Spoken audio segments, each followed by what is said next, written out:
So this morning, while I was sitting in bed enjoying my breakfast, I got this text. Are you going to make it to Bible study? And that's when I realized our men's Bible study meets every Wednesday at 8:30. Today is Wednesday and it's 8:43.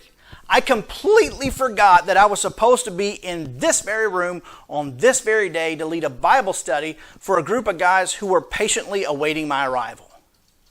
Now, in my defense, we stopped meeting for the summer and just started back last week, so it isn't yet part of my weekly routine, but still, I can't believe that I forgot all about it. Yes, I can. Some people have a memory like a steel trap. Mine's more like a plastic sieve. They always remember.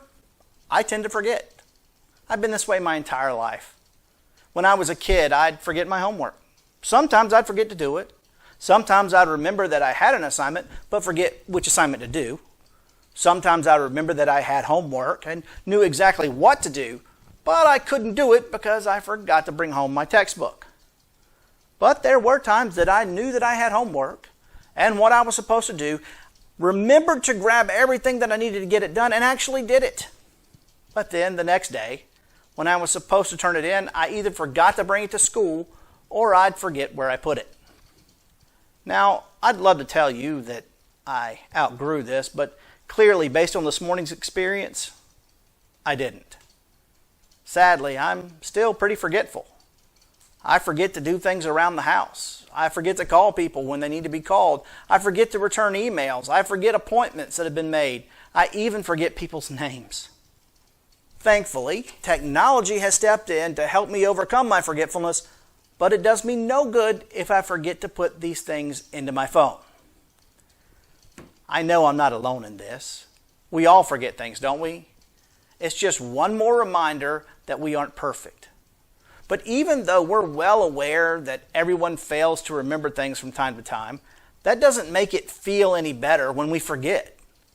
It's frustrating, embarrassing, and worst of all, we know that it sends the wrong message. It says that we don't care. But it doesn't just send the message that we don't care about our grades, our house, or our job. It can send the message that we don't care about other people. We know this to be true because we've all been on the other side.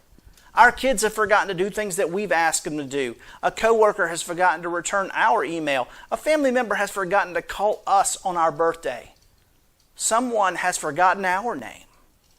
And even though we all know that everyone forgets, it still hurts when somebody forgets us.